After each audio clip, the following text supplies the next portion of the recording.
Now, yesterday I talked about the age of accountability, and I said, let's suppose that the age is 12. That would mean that the day before your 12th birthday, if you died an unbeliever, you would go to heaven because you hadn't reached that all important age. And if you died the day after, you would go to hell. But it needs to be taken to a further extreme, because you would need to determine if there is an age of accountability the minute of birth. You would have to go to the birth records at the hospital to find out the date and the time of birth, because it's at that very minute that you cross over from being 11 years old to 12 years old. It doesn't happen on a day. I mean, it happens on a day, but it happens more specifically at a minute, at a second. And so it becomes even more ludicrous to think that eternal destiny hangs on the minute you were born, and then the minute, no, let's just say the second, becomes the threshold, the crossing of which will doom you to an eternity in hell. What is being risked here with having a child in the first place? To have a child in the first place, you're risking that child being tormented in hell for eternity.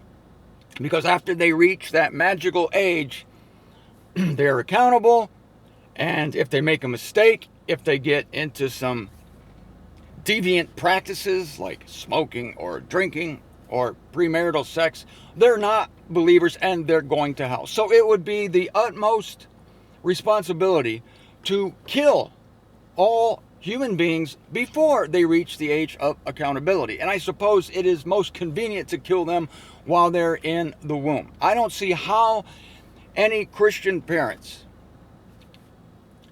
can take the chance. That is, if they really thought about what an eternity of torment is. But of course, they don't think about it, but they do believe it. But they don't think about the details of the concept of never-ending pain and torture for their loved one.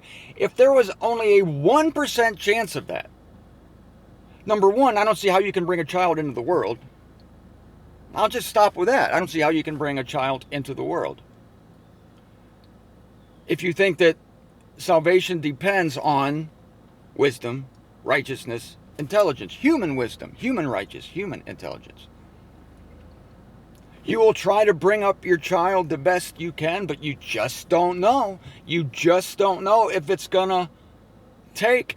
We all know the stories of pastors' kids who they maybe mouth the words of faith. They maybe do everything that their parents want them to do. They go to church every day and they hate it. They're not allowed to watch certain movies and they hate it. They're not allowed to hang around with certain people and they hate it. And then once they get out of the house, they go crazy. They go on a spree, which probably shows that they never believed what their parents told them in the first place. Nice going, parent. Now your child, and then of course they die. Let's say they start taking drugs. A lot of people do. They start taking meth, or they start doing some dubious habit that ends up killing them. They get in a car accident. They're texting while they're driving, and they die. And they die in their sin. They die having not repented. The parents are wringing their hands. We can't exactly remember if they said the sinner's prayer or not. Oh my God, was it sincere? Well, we know little Jimmy went to the altar at age 10, but that was, what did he know what he was saying? And so all this angst and all this hand wringing is based on the evil of placing the responsibility for salvation on human shoulders in the first place. So if you follow this out logically, which they don't do, logic is not a hallmark of the Christian religion. If they followed it out logically, you wouldn't have kids. Why the hell would you take the chance? And plus, you would be crazy their whole life just trying to make sure, say the right words, say the right words. say it this way. And then you would have to, this is why people go to the altar call so many times. Haven't you talked to people who have like been to the altar like 10 times? Every time there's an altar call, they got to go because they just weren't sure if the last altar call took, or if they were sincere enough. Were they in the right frame of mind? Did they have the proper instruction? Did they use the right words? Was their heart right?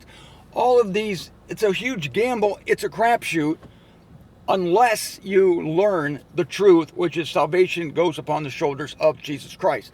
Now, yesterday I told you that the concern is that people aren't wise enough, aren't righteous enough, but the whole human race has this affliction. And I was very careful to tell you that God treats the entire human race as if we're all mentally retarded. Yes, he does. Treats the whole human race that way. So my ready answer for those who say, but what about those who have never heard? They're no different than the people who have heard, and the message was skewed, as it always is in Christianity. The gospel is mixed. It's a bastardized gospel. They're mixing elements of the law in with Paul. People are not hearing the right message anyway, and they reject it. That's when I made the brilliant point that God looks at the entire human race as mentally deficient. I'm reviewing some things, and I'm going to springboard off of these things to bring you some truth here. Romans 3:10, not one is just, not even one. Not one is understanding, not one is seeking out God, all avoid him. That was Romans 3:10, 11, and 12. That's ironclad. Nobody escapes that. The genius doesn't escape it any more than the mentally deficient. The guy who's never heard of Jesus Christ in the deepest darks of Africa is just as victimized by this verse as is the person who is surrounded by the so-called Christian message all of his or her life and rejects it.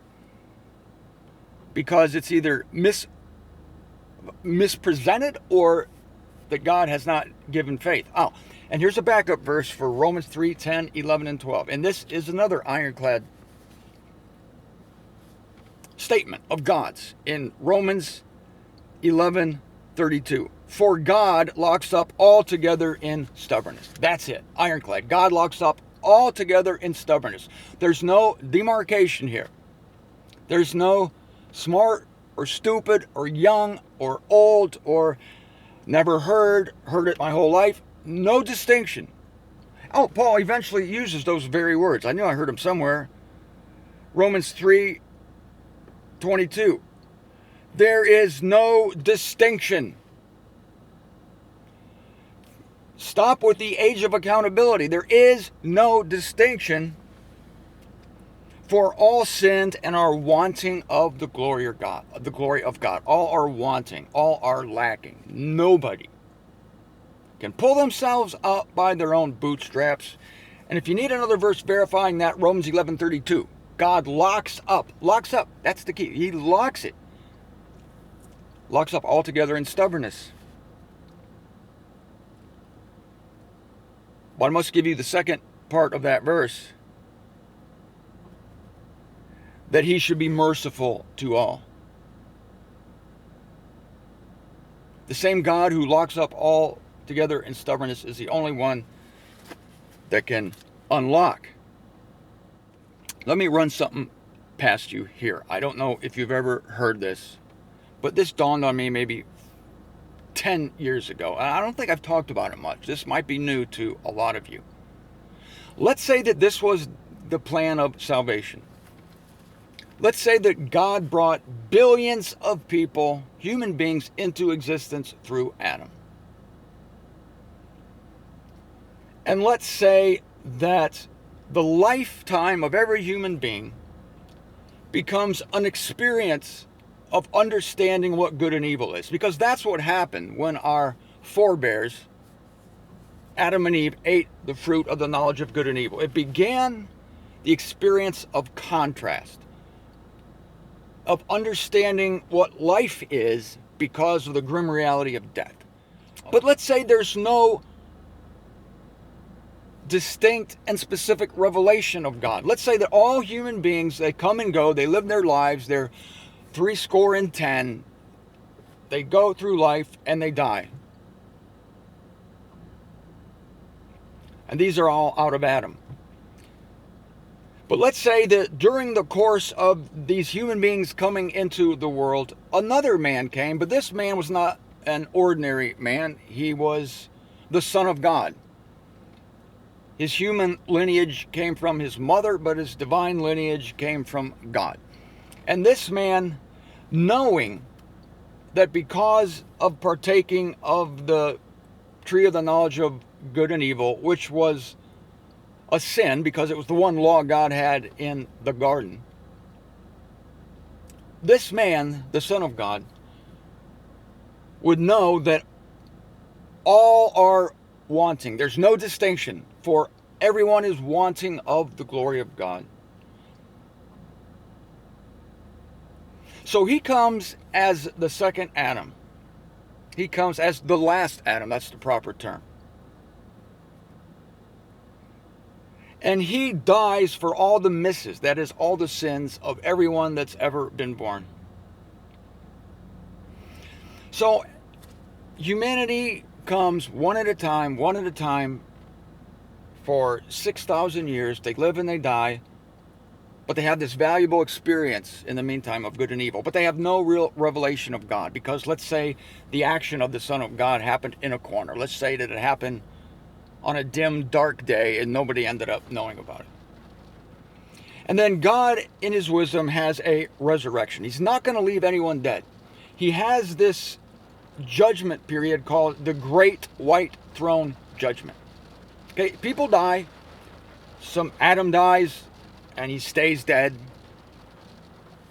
Abraham dies, he stays dead. Everybody dies. Napoleon dies, stays dead. Mother Teresa dies, stays dead. Judy Garland dies, stays dead.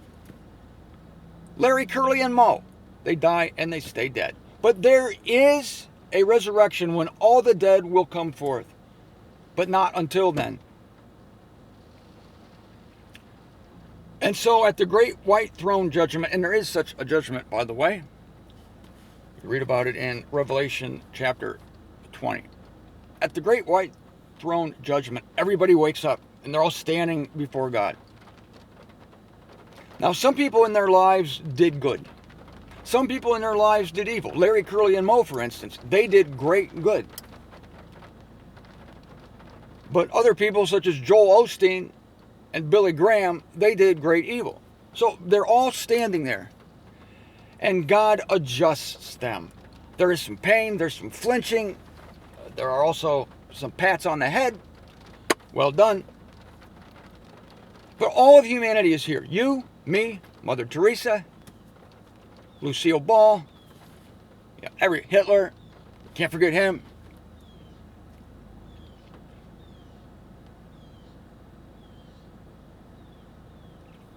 But God says, and everybody is brought to an understanding of God. But God says, it's not yet time for you to live with me for eternity. I'm going to have a romp with my son. Me and my son, my son went through hell when he was on earth. I'm going to make a new heavens and a new earth. And I'm going to put my son on it. And him and me, we're going to romp on the new earth. And we're going to have a great time. But after that's over with, in the meantime, all you humans, you're going to have to go back into death. You've been judged. You've been brought up from the dead. You've been adjusted. You know the score now. I'm going to send you all back to death. Don't worry. It'll be just like the first death, in that the dead don't know anything. But I'm going to bring you all back.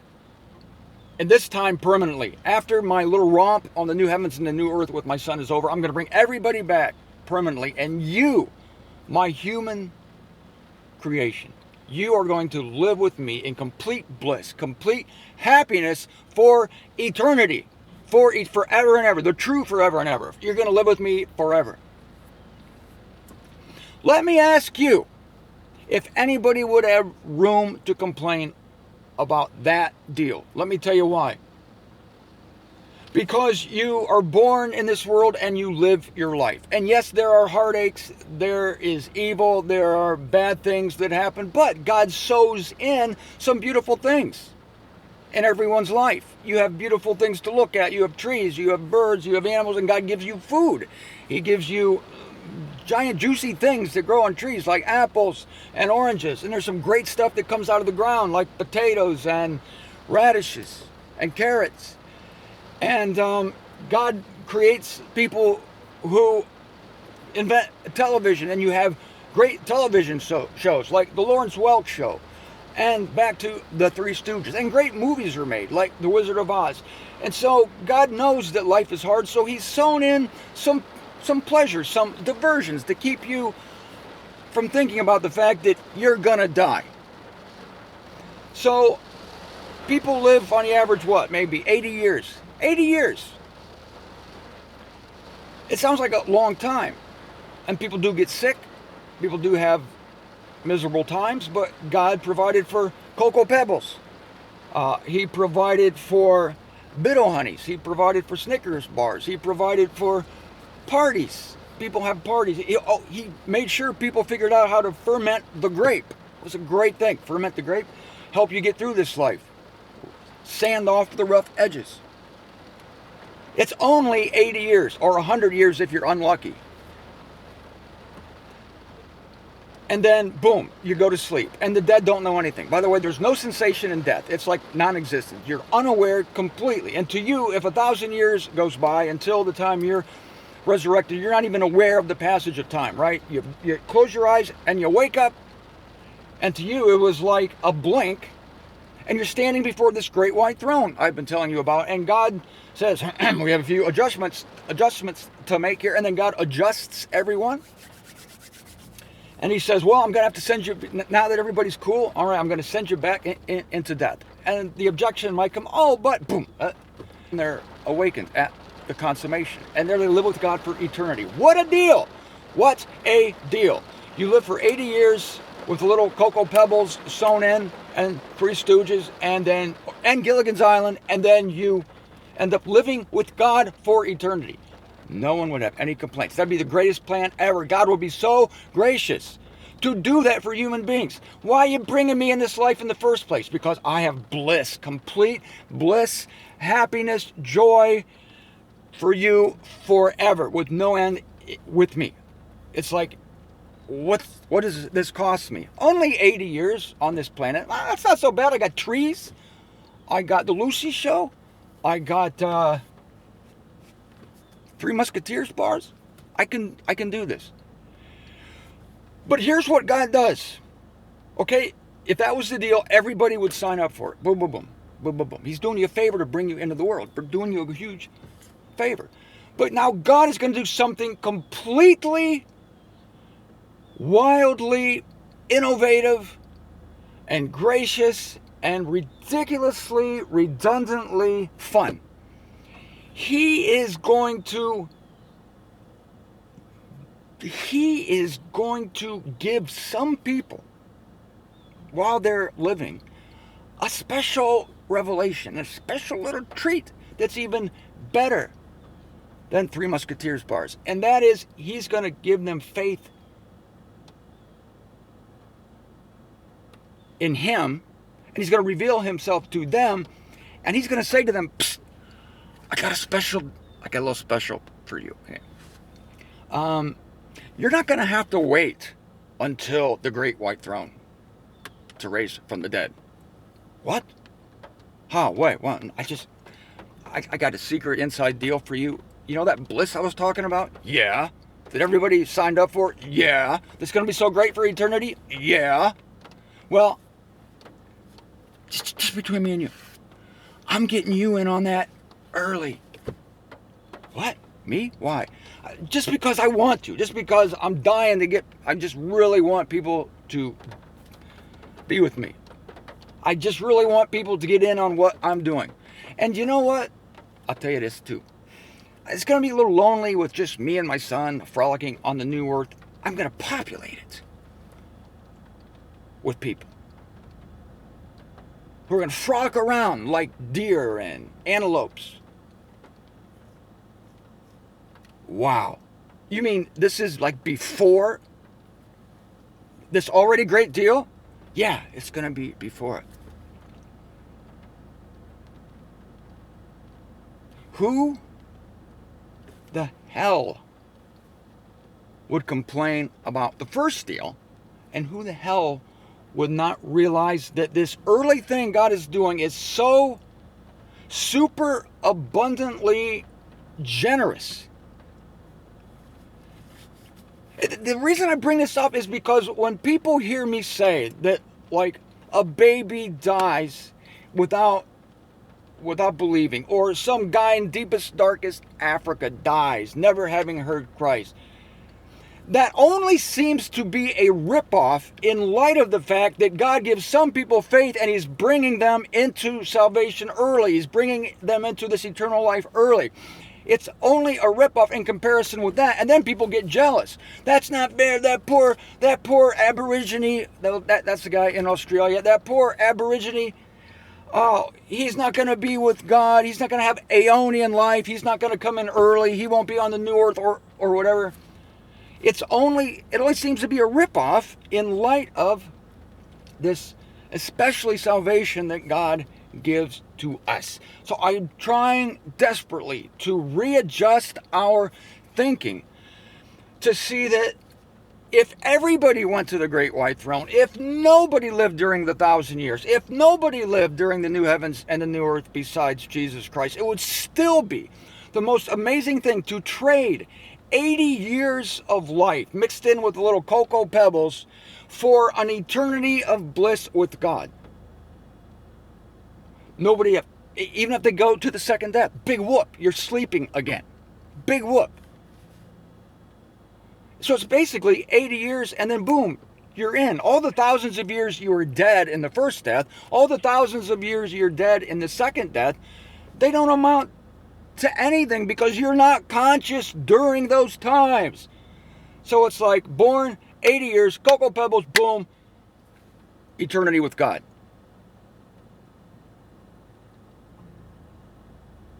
It's sick to be pissed that, oh, this person didn't get faith. Oh, no, they're going to not live during 1,000 years. They're going to not. What a bunch of ungrateful ingrates.